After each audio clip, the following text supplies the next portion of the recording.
Kita lanjutkan perbincangan pemirsa. Saya mau ke Pak Firdaus. Pak Firdaus, ini kan pembangunan ini melibatkan juga pemerintah provinsi ya. Salah satunya adalah pemerintah provinsi DKI Jakarta. Yang kemarin juga Anies Baswedan juga sempat mengeluarkan statement gitu ya, akan dikaji lagi. Bahkan adanya seperti yang kurang setuju begitu dengan pembangunan ini. Ini koordinasinya sudah sejauh apa sebenarnya dengan pemerintah provinsi, termasuk juga Jawa Barat ya Pak? Ya, jadi jauh hari pasca banjir 2007 kita itu kan ya berkoordinasi dengan pemerintah Jawa Barat, pemerintah Banten, ya dan pemerintah DKI Jakarta. Pada saat itu kan saya ada di DKI Jakarta ya. Banjir 2013 itu kita juga ya kembali memantapkan koordinasi kita, dan pasca banjir 2013 kita sepakat ya bagaimana mengamankan ibu kota dan sekitarnya ya dengan tadi itu pendekatan yang sifatnya struktural dan non struktural dan terpadu mulai dari hulu sampai ke hilir. Jadi itu sudah settle. Makanya ada normalisasi, ada bangunan bendungan Ciawi Sukamahi, ada kemudian bagaimana menghimbau pemerintah Kabupaten Cianjur, Bogor untuk mengendalikan konversi tata ruang dan sebagainya gitu ya. Jadi sudah semua jalan sampai gubernur berganti. Jadi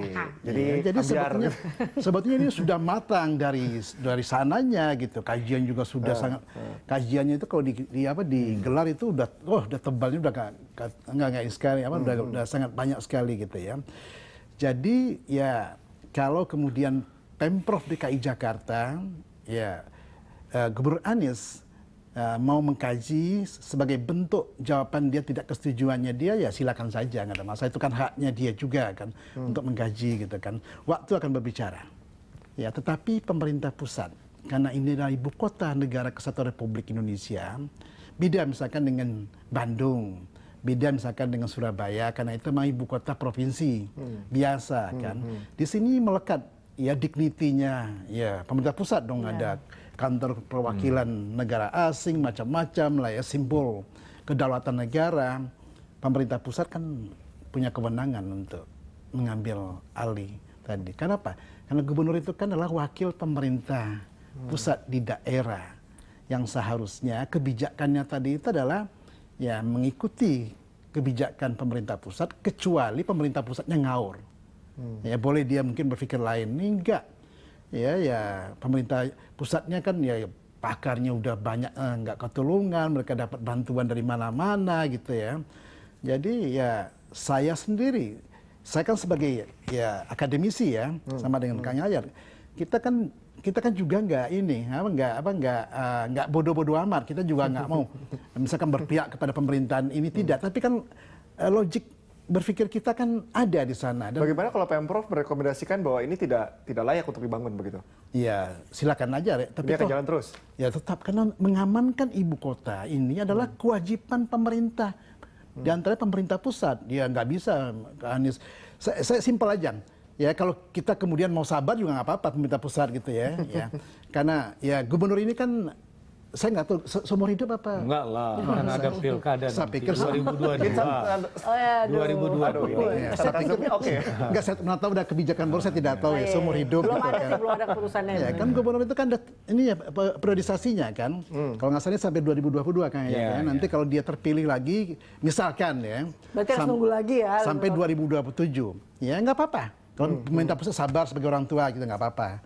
Yang namanya juga anak nih pengennya apa, silakan aja sampai dia terjerembab nanti ya kita bantuin misalkan. Ini kan cuman joke di media sosial kan, tetapi sekali lagi saya katakan ya kecuali Gubernur Anies punya alasan-alasan yang bisa dikedepankan dengan logika berpikir dan dia punya alternatif solusi. Ya, kalau dia nggak punya alternatif solusi ya jangan kemudian ngotot gitu kan. Pokoknya saya nggak mau. Maunya kamu apa?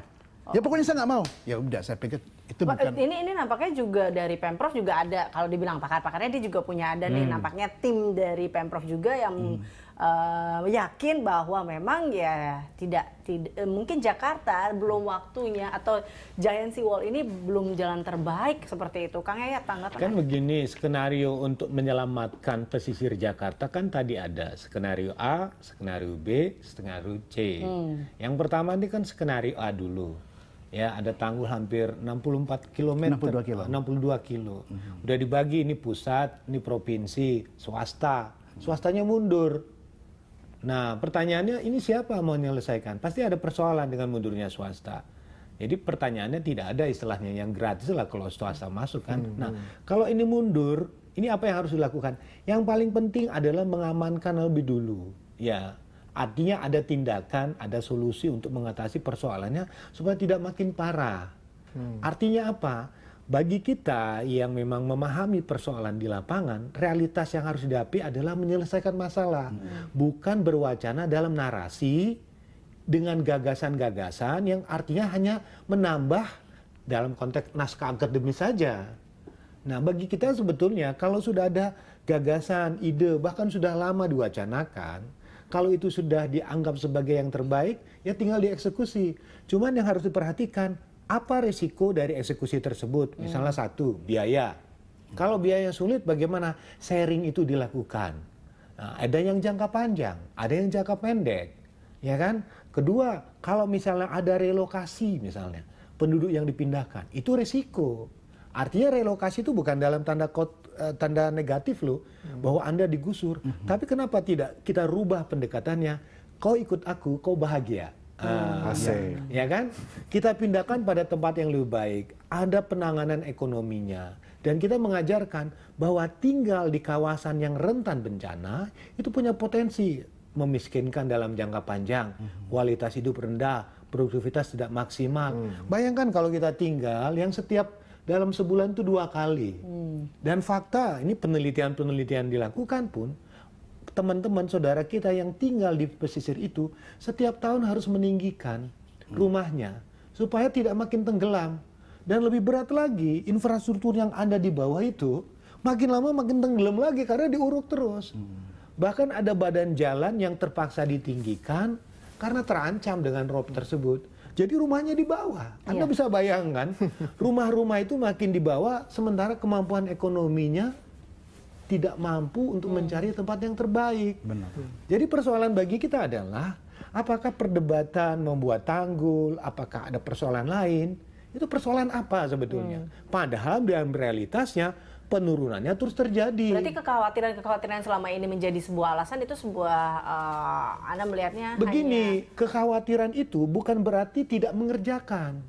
Kekhawatiran itu bukan berarti ada alternatif. Kalau ada alternatif yang lain yang lebih bagus, katakan itu. Artinya kan maksudnya coba sampaikan apa yang dikatakan kalau dia anggap ini tidak terbaik. Saya selalu mengatakan kalau ada yang lebih baik, buat. Ya kan? Lakukan. Kerjakan. Karena apa?